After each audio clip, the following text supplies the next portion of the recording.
నమస్తే అండి, నేను రోజా. అలేఖ్య చిట్టి పికిల్స్ ఒక సెన్సేషన్, ఒక ట్రెండింగ్ టాపిక్.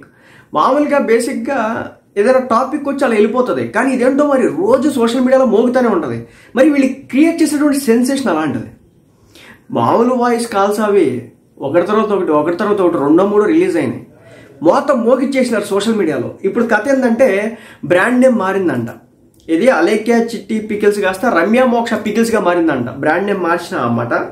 ఈసారి కంబ్యాక్ ఇవ్వబోతున్నారంట. ఆ కంబ్యాక్ అన్న తర్వాత నాకు ఏ విధంగా అవ్వాలో రియాక్ట్ అవ్వాలో అర్థం కాలేదు అనమాట. ఈ వీడియో ఎందుకు చేస్తున్నానంటే, బేసిక్గా ఎవరైనా సరే ఒక బిజినెస్ స్టార్ట్ చేస్తున్నారా, ఒక బిజినెస్ రన్ చేస్తుంటే ఒక క్లిక్ అవుతున్న టైంలో ఎలా ఉండకూడదని చెప్పేసి వీళ్ళ దగ్గర నుంచి చూసి నేర్చుకోవడం కోసం అని చెప్పేసి. సో ఇది ఒక పాఠం, ఒక గుణపాఠం. ఎలాంటి గుణపాఠం అంటే ఇది కంబ్యాక్.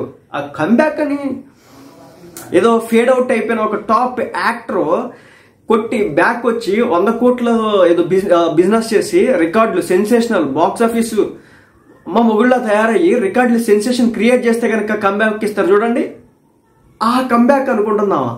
అదేవిధంగా ఫామ్ కోల్పోయినటువంటి క్రికెటర్ ఒక్కసారి వచ్చి సెంచరీ బాస్తే థియేటర్లో గ్రౌండ్లో విధ్వంసం సృష్టిస్తే అప్పుడు దాన్ని అంటారు కంబ్యాక్ అని. ఇదే కంబ్యాక్. మా పచ్చళ్ళు కొనాలంటే చివరికి పెళ్ళం నీతో ఎలా కాపురం చేసిద్దిరా అనే రేంజ్ మాట్లాడేసిన తర్వాత కంబ్యాక్.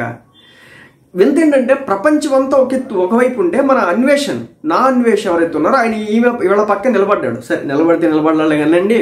కానీ ఏంటంటే వాళ్ళు ఏదో రీసెంట్గా ఒక ఇంటర్వ్యూ రకరకాల వీడియోలు అయితే రిలీజ్ చేస్తున్నారు. దాంట్లో చెప్తుంది ఏంటంటే మేము కంబ్యాక్ ఇవ్వబోతున్నామని.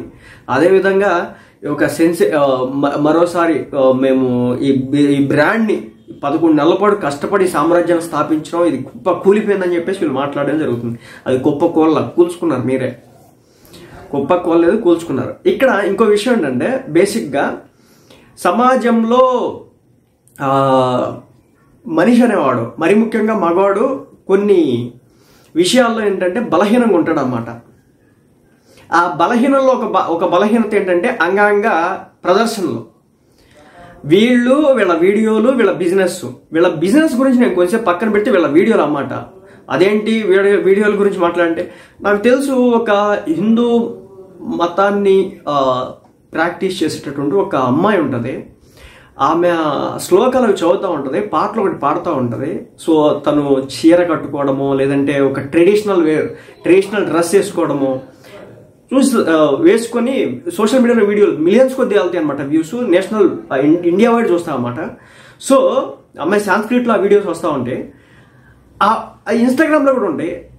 ఆ అమ్మాయి వీడియో పక్కన పెట్టుకోండి. ఇదిగో వీళ్ళ అక్క చెల్లెలు ఉన్నారు కదా, వీళ్ళలో అందరికంటే చిన్న అమ్మాయి ఉంది కదా, మూడో అమ్మాయి రమ్య నా అమ్మాయి పేరు, ఆ అమ్మాయి ఉంది కదా, ఆ అమ్మాయి వీడియోలు పక్కన పెట్టండి, తెలుస్తుంది మీకు నక్కకి నాగలోకానికి తేడా ఏంటి, హిందూ సంప్రదాయం అంటే ఏంటి, తెలుగు సంప్రదాయం అంటే ఏంటి, భక్తి ఏంటి, భావన ఏంటి అనేది అర్థమవుతుంది.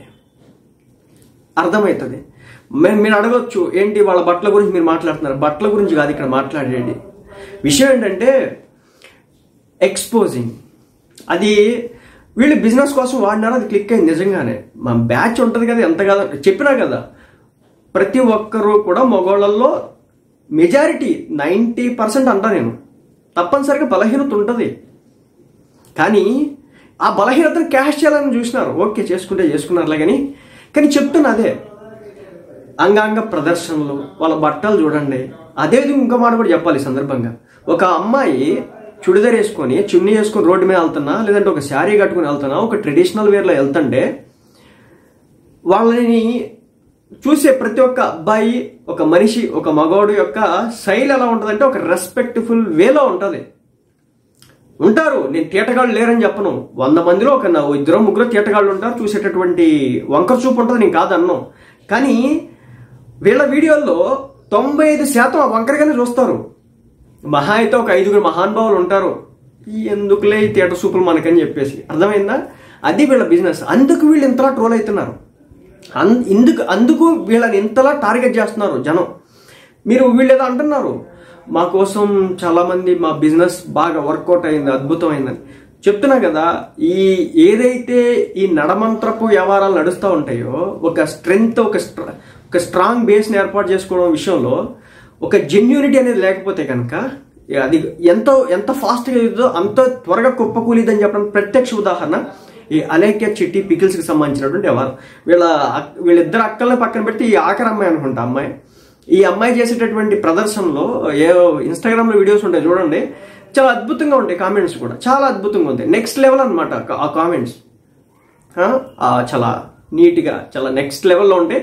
సరే చూసి మీరు కూడా ఆనందించండి. ఇక ఇంకో విషయం, సో వీళ్ళ వ్యాపారాన్ని ఎవడైనా చెడగొట్టాలని చూస్తుందంటే ఎవరికి అంత టైం లేదు, అంత బొక్క లేదు. కానీ ఏంటంటే బేసిక్గా యూట్యూబ్లో వీడియోలు చేసేది ఎందుకు? డబ్బుల కోసమే చేస్తారు కదా, ట్రెండింగ్ టాపిక్స్ కాబట్టి అందరూ మాట్లాడుకుంటారు, లేకపోతే బొక్కగానే మాట్లాడుకోరు. ఒక వైరల్ టాపిక్ అఘోరి గురించి న్యూస్ ఛానల్స్ ఎందుకు మాట్లాడాలి? ఈ బ్యాచ్ పరిస్థితి కూడా అంతే అనమాట. 4 రోజులు నడుస్తూ ఉంటుంది. వీళ్ళ బిజినెస్ క్లిక్ అవ్వాలని మనస్ఫూర్తిగా కోరుకుంటున్నప్పటికి కూడా చాలా కష్టం. ఎందుకంటే ఒకసారి నమ్మకాన్ని కోల్పోతే, ఆ నమ్మకాన్ని ఆల్మోస్ట్ వీళ్ళు కోల్పోయినారు. రెండోది ఏంటంటే ఇదేదో మళ్ళీ బిజినెస్ లాంచ్ చేస్తున్నా అంటున్నారు కదా, మరి వెబ్సైట్ ఏమైనా తీసుకొస్తారా లేకపోతే ఇంకేదో వాట్సాప్ నెంబర్లు ఏమైనా తీసుకొస్తారేమో చూడాల్సి ఉంటుంది. కానీ ఏంటంటే జరగాల్సిన నష్టం మాత్రం చాలా గట్టిగా జరిగిపోయింది. వీళ్ళు ఎన్ని కంబ్యాక్లు ఇచ్చినా కానీ తప్పనిసరిగా దాని ఇబ్బందులు అయితే స్పష్టంగా అయితే ఉంటాయి. కానీ ఇంకొక విషయం చెప్తా, ఇదే సోషల్ మీడియాలో చాలామంది ఫేస్బుక్ మీరు యూజ్ చేసుకున్నట్టయితే కనుక చాలామంది ఎక్కువ మంది, దాదాపు నా అకౌంట్లో వచ్చేసి 4-5 వేల మంది ఉంటారన్నమాట. సో వాళ్ళల్లో మెజారిటీ ఏంటంటే ఈ వ్యాపారాలు చేసే వాళ్ళు ఉన్నారన్నమాట ఇళ్లలో కూర్చొని. అయితే ఏంటంటే వాళ్ళు ఇలా ఎప్పుడు న్యూసెన్స్ చేయడం చూడలేదు. కానీ ఇదే రాతో కానీ వీళ్ళు చేసే పచ్చళ్ళు, నాకు తెలిసి రామోజీరావు గారి ప్రియా పచ్చళ్ళ బిజినెస్ బ్రాండ్ కూడా ఈ రేంజ్లో చేసుకోలేదు వాళ్ళు. చెప్తున్నా కదా, ప్రియా పచ్చళ్ళ బ్రాండ్ ఇమేజ్ని కూడా ఈ రేంజ్లో తీసుకెళ్ళలేదు, ఆ రేంజ్కి తీసుకుపోయినారు. తీసుకెళ్ళి ఎంతేంటంటే వీళ్ళకి చాలా బేస్ ఉందని, చాలా మంది సపోర్ట్ చేస్తున్నారని. సరే మీకు సపోర్ట్ చేస్తున్నారు కరెక్ట్ అన్నారు కదా, మీకు సపోర్ట్ చేసినటువంటి ఒక 5 కామెంట్లు చూపించండి. ఒకడు అంటాడు ఎలాకే ఆ పచ్చళ్ళు తిని ప్రెగ్నెంట్ అయినారని, అంటే కుక్కకు పిల్ల పుట్టిందని, రొయ్యకి ఏదో పుట్టిందని, ఈ దిక్కుమాలిన కామెంట్లు. అదేవిధంగా వీళ్ళ పచ్చళ్ళ కాస్ట్కి సంబంధించి కావచ్చు, దాంట్లో వచ్చే పీసీలకి సంబంధించి ఏకి పీకి పాకేసినారు కదా సోషల్ మీడియాలో. అయినా కానీ సరే ఏదేమైనప్పటికి కూడా కొన్ని సూచనాప్రాయంగా అడగకపోయినా చెప్తున్న విషయం ఏంటంటే కొంచెం ఆ ఎక్స్పోజింగ్లు తగ్గించండి. అది కరెక్ట్ కాదు, అది సంప్రదాయం కాదు. అంటే నువ్వు ఈ బట్టలు వేసుకోవద్దు అంటావు అని చెప్పేసి మీ ఇష్టం వేసుకోవచ్చు, కానీ ఏంటంటే తీసుకునేటటువంటి వ్యవహారం చాలా రాంగ్ వేలో వెళ్తుంది మీ విషయంలో. అదేవిధంగా ఈ పచ్చళ్ళ రేట్లు ఏదైతే ఉంటే వాటినంటే కొంచెం తగ్గించండి. మీ కామెంట్ సెక్షన్ చూసిన తర్వాత మాట్లాడినటువంటి మాట ఇది. ఆ రేట్లు ఏవో కొంచెం తగ్గించండి. ఆ టేస్ట్ క్వాలిటీ ఆ క్వాలిటీ ఏదో కొంచెం పెంచితే కనుక మళ్ళీ బిజినెస్ సక్సెస్ అవడానికి అయితే అవకాశం ఉంది. కాదు అలా కాదు ఇలా కాదు, మళ్ళీ కస్టమర్ ఫోన్ చేస్తాడు, మళ్ళీ మేము వాళ్ళని వేసుకుంటూ నువ్వు పెళ్ళాన్ని కూడా పోషించలేవు, నీకు అది కూడా లేదు ఇది కూడా లేదు అన్నారు అనుకోండి, అది పరిస్థితి. అదే ఇప్పుడే పైకి లాగడం చాలా కష్టం. చూద్దాం ఏం జరగబోతుంది. ఏదేమైనప్పటికి కూడా ఆ ఎక్స్పోజింగ్, ఆ రోత తగ్గితే ఆ రెస్పెక్ట్ అనేది పెరుగుతుంది. లేకపోతే ఇదే మాత్రం ఉంటుంది.